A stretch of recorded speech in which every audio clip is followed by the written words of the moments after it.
glad that you're here, and we're going to talk a little bit about, I went to your Son of God, the concert tour, and it was an amazing experience.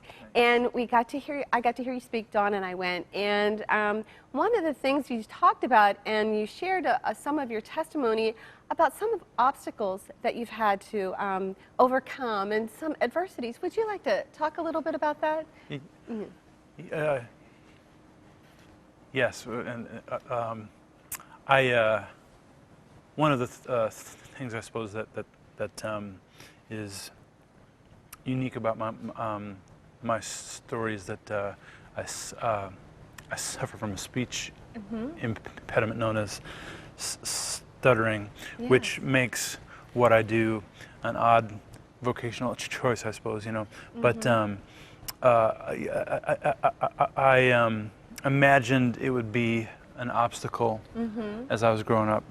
As I think most of us do, I think that we regard weakness and brokenness and imperfection as a problem that has to be solved, you know. And I wondered how all of this would work. I assumed that God would have to heal me of it before I could do what He was calling me to do.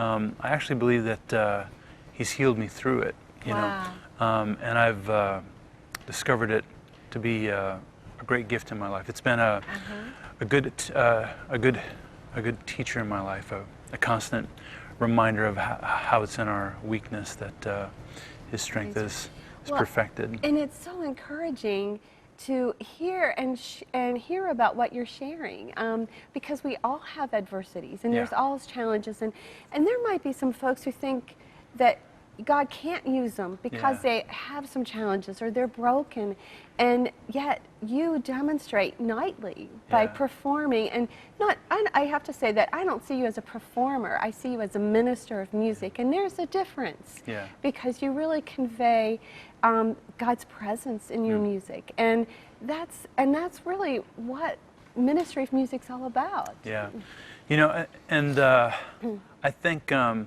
know, I understand my imperfection now as something that we are all called to be a good steward of, you know, because I think He gets His best work accomplished through our weakness, through our brokenness, because that's where He reveals His grace. You know, it's in our brokenness that we reveal what God's grace looks like in a real person's life with real problems, you know.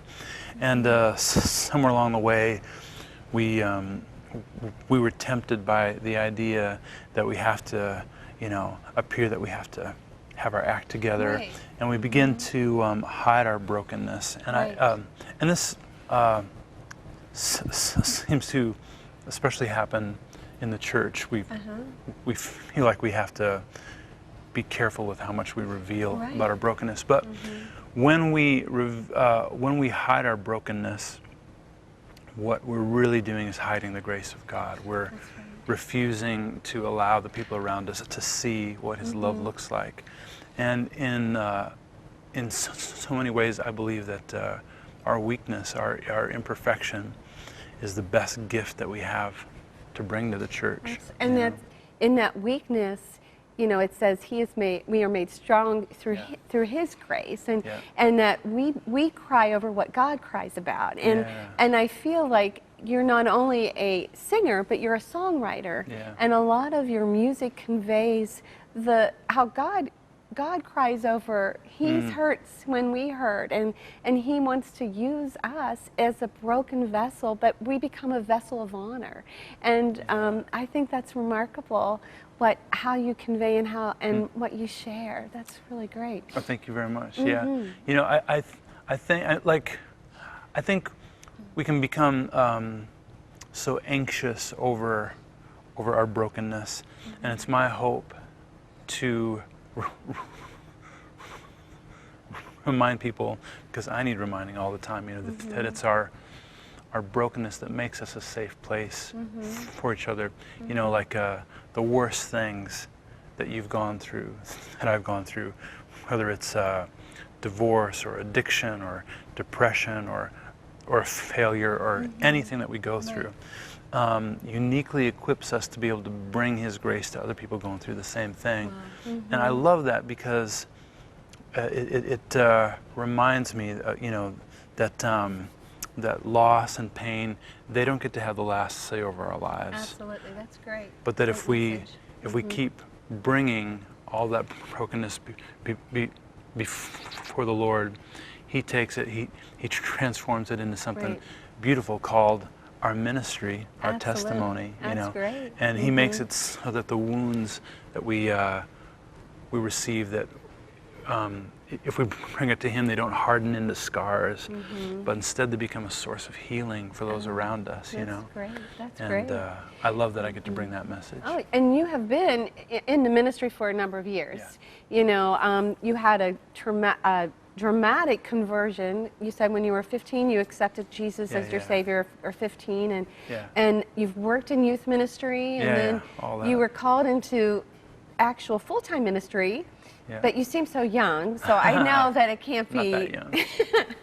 Well, you do. You just seem really young. You've been in it for a while. Yeah. And I think that you have a family, that you have sons that love God, and they're also involved in ministry as well. That's that's a great testimony as well to God working in your life and working so I guess I'm trying to say you're not a newcomer. You've been around, I've been around the block.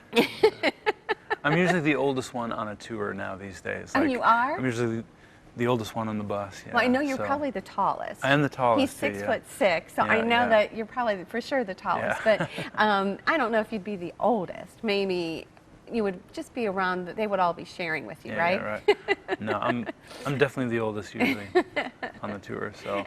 Well, I'm so glad that you were able to share with us. Please and say something else. Yes, sure. Oh yeah, I was just to say that wearing a cool hat, helps make you seem more youthful than you are, when the truth is I actually just woke up on the tour bus and my hair's a mess. So I wear a cool hat, and hopefully that makes me seem youthful, but it has a very practical purpose as well. So. Oh, well, I wasn't saying the hat. I was saying you also have a youthful appearance too, good. So, well, I'm so glad that you were able to join us, and just to find out more about who Jason Gray is.